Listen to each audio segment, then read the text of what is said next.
أعوذ بالله من الشيطان الرجيم بسم الله الرحمن الرحيم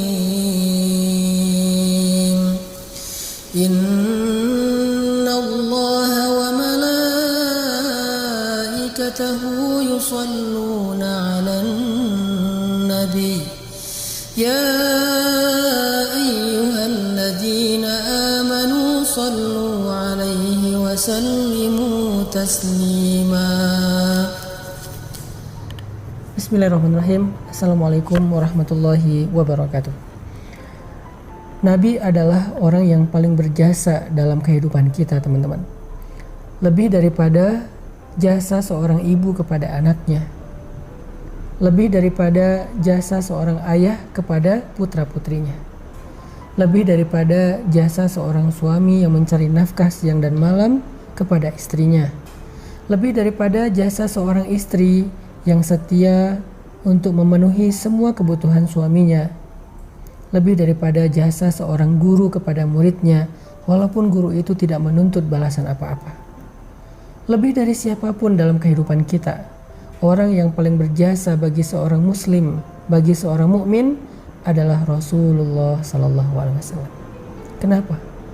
Seandainya seorang ibu pernah melahirkan kita dengan segala macam pengorbanan beliau, Nabi pernah berkorban untuk kita sehingga kita menjadi seorang muslim, sehingga kita mengenal akidah, kita mengenal kebenaran, kita mengenal jalan Allah Subhanahu wa taala. Nabi yang memperkenalkan kita kepada Allah. Kalau bukan Nabi Sallallahu Alaihi Wasallam, mungkin sekarang kita termasuk orang-orang yang merugi karena kesesatan kita. Kalau ayah kita pernah menafkahi kita siang dan malam mencari rezeki untuk kita, menghidupi kita, Nabi Sallallahu Alaihi Wasallam yang memudahkan urusan kita di dunia dan di akhirat. Orang tua kita di akhirat tidak akan bisa menolong kita.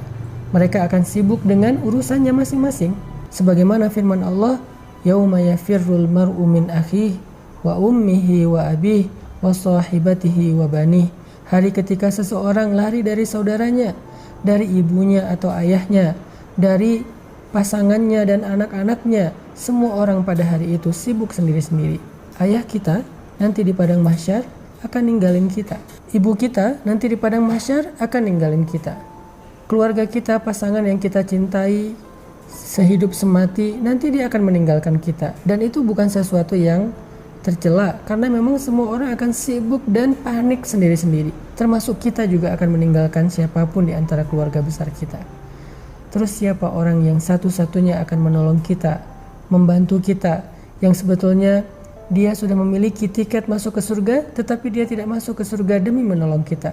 Satu-satunya orang yang akan berdiri di padang mahsyar, mengangkat tangannya ke hadapan Allah, menghadap ke Arasy mengatakan, "Ya Rabbi, wahai Tuhanku, ummati, bagaimana keadaan umatku?"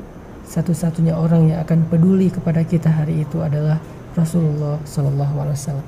Makanya hari ini saya pengen ngajak kita semuanya untuk membiasakan satu habit, satu kebiasaan, yaitu habit berselawat kepada Nabi Sallallahu Alaihi Wasallam. Kenapa? Pertama, karena beliau adalah orang yang paling berjasa untuk kita. Kedua, hanya dengan berselawat kepada Nabi, kelak di akhirat, kita termasuk orang yang akan mendapatkan syafaat atau pertolongan Nabi. Hari ini saya mau membaca beberapa ayat atau hadis tentang keutamaan salawat kepada Nabi. Mungkin selama ini kita menganggap salawat kepada Nabi itu satu hal yang ringan, bahkan cenderung kita remehkan, kita anggap nggak terlalu penting. Sehingga ketika nama Nabi disebutkan, kita nggak otomatis berselawat. Sekarang saya pengen bacain beberapa keutamaan salawat, supaya setelah ini kita jadi tahu salawat itu ternyata keren banget. Salawat itu ternyata agung banget. Salawat itu ternyata ibadah yang ringan, tapi pahalanya gede banget. Orang yang paling rugi adalah orang yang apabila disebutkan nama Nabi, tetapi dia tidak berselawat kepada Nabi. Bahkan Jibril marah dan benci kepada orang seperti itu. Dalam surat Al-Ahzab, Allah Subhanahu wa taala berfirman, "Sesungguhnya Allah dan malaikat berselawat kepada Nabi. Wahai orang-orang yang beriman, berselawatlah kalian kepadanya dan ucapkanlah salam penghormatan baginya." Apa pelajaran dari ayat ini? Ternyata kata para ulama, ada banyak sekali hikmah atau kebaikan yang tersimpan di dalam salawat. Yang pertama, salawat kepada Nabi itu adalah perintah Allah Subhanahu wa taala. Hukumnya wajib. Ya ayyuhalladzina amanu sallu alaihi. Wahai orang-orang yang beriman, berselawatlah kalian kepada Nabi. Sama seperti Allah mengatakan wa aqimus shalah, dirikanlah salat, wa atuz zakah, dan tunaikanlah zakat. Sama seperti Allah mewajibkan dan memerintahkan kutiba alaikumus shiyam, wajib bagi kalian berpuasa. Sebagaimana Allah perintahkan ibadah-ibadah yang lain secara wajib, maka seperti itulah juga kedudukan dari salawat kepada Nabi, wajib bagi orang yang beriman. Perintah Allah. Dan tahukah kita, Allah tidak mewajibkan sesuatu kecuali di dalamnya ada kebaikan yang besar. Bahkan kata Nabi SAW dalam hadis qudsi, tidaklah seorang hamba mendekatkan dirinya kepadaku dengan sesuatu yang lebih aku sukai daripada apa yang aku wajibkan. Jadi kalau kita pengen mendekatkan diri kepada Allah dengan sesuatu, dekatkanlah diri kita dengan apa yang Allah wajibkan. Salah satunya, salawat kepada Nabi. Hukumnya wajib, sallu kata Allah, berselawatlah kepadanya. Yang kedua, salawat kepada Nabi itu adalah mengikuti Allah dan malaikat. Jadi ketika kita berselawat kepada Nabi, itu bukan hanya kita sendiri yang berselawat, Allah dan malaikat aja berselawat kepada Nabi. Jadi kalau ada seseorang yang mengatakan Muhammad, Allah waktu itu, malaikat waktu yang sama menyampaikan salawat kepada Nabi Muhammad. Kenapa kita enggak? Padahal Allah yang memiliki alam semesta, Allah yang menciptakan Rasulullah SAW. Tapi Allah dan malaikat berselawat kepada Nabi ketika nama Nabi disebutkan. Terus siapa kita untuk tidak berselawat kepada beliau? Sehingga siapa yang berselawat kepada Nabi saat mendengar nama Nabi disebutkan, berarti dia telah mengikuti Allah dan para malaikat. Masuk dalam satu kebaikan yang Allah sendiri melakukannya. Ini luar biasa ya. Biasanya Allah kalau nyuruh kita melakukan satu kebaikan, Allah tidak melakukan kebaikan itu karena Allah Maha Kuasa. Malaikat tidak melakukan kebaikan itu karena Allah tidak perintahkan kepada malaikat. Biasanya Allah kalau nyuruh kita melakukan satu ibadah, hanya kita sendiri yang melakukannya, sedangkan Allah menilai ibadah kita. Tapi kali ini Allah terlibat di dalam ibadah yang sama. Walaupun Allah tidak beribadah, tetapi Allah melakukan kebaikan itu. Allah menyuruh kita berselawat, Allah sendiri berselawat untuk Nabi. Walaupun berbeda salawat kita dengan salawat Allah. Salawat kita adalah mendoakan Nabi dalam kebaikan. Salawat Allah kepada Nabi adalah memuji Nabi dengan kebaikan. Tetapi sama-sama salawat. Ini istimewanya salawat. Jadi siapapun yang berselawat kepada Nabi, berarti dia sedang berselawat bersama Allah dan para malaikat. Yang ketiga, kata Nabi, man shalla alayya salatan wahidah, sallallahu alaihi ashran. Siapa yang berselawat untukku satu kali, Allah yang akan berselawat untuknya 10 kali.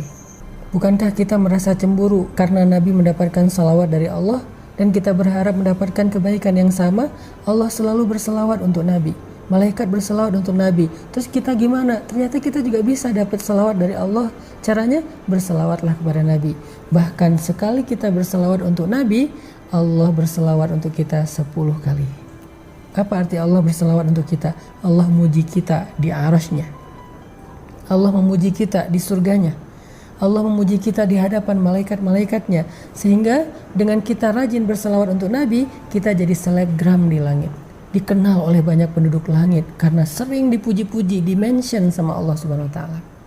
Yang keempat, Nabi SAW bersabda, "Man shalla alayya salatan, sallallahu alaihi 10 salawatin, wa huttat anhu 10 khatayatin, wa rufi'at lahu 10 darajatin."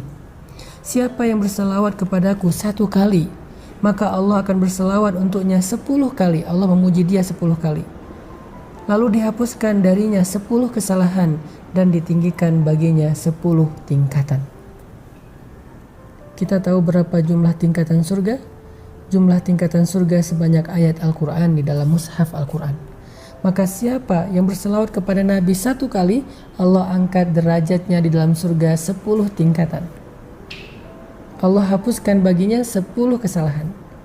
Luar biasa salawat ini. Padahal cuma ngomong sallallahu alaihi wasallam. Padahal cuma ngomong Allahumma sholli ala Sayyidina Muhammad.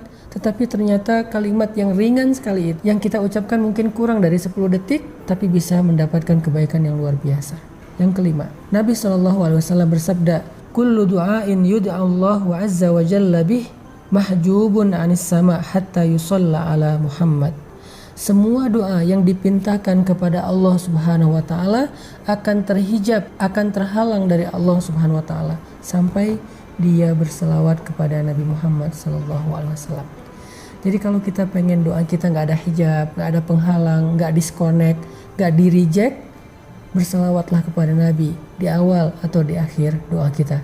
Pokoknya setiap kali kita berdoa, salawat. Insya Allah doa kita nggak ada hijab, pasti diijabah oleh Allah Subhanahu wa ta'ala. Dan yang terakhir, tahukah kita ketika kita bersalawat kepada Nabi, ternyata Allah Subhanahu wa ta'ala akan menyampaikan salawat kita kepada beliau dan beliau akan membalas salawat kita dengan salam yang sama. Mau dapat salam dari Nabi? Mau dibalas salam sama Nabi sallallahu alaihi wasallam secara personal? Berselawatlah kepada beliau. Sehingga ketika kita mengatakan Allahumma sholli ala Sayyidina Muhammad, ketika kita mendengar nama Nabi disebutkan, kita bilang sallallahu alaihi wasallam, Nabi akan menjawab salawat kita. Nabi akan membalas salam kita. Sehingga kita termasuk orang yang sering saling memberi salam dengan Nabi sallallahu alaihi wasallam. Mudah-mudahan sejak hari ini kita akan dawamkan salawat setiap kali kita mendengar nama Nabi disebutkan, atau kita bersalawat di waktu-waktu kapanpun kita mau, sehingga Allah Subhanahu wa ta'ala berikan kepada kita semua kebaikan yang ada dan terkandung di dalam salawat. Jadi hari ini kita jadi tahu ternyata salawat itu bukan amalan biasa, tetapi termasuk di antara ibadah yang ringan tapi pahalanya luar biasa di sisi Allah Subhanahu wa ta'ala. Barakallahu fikum.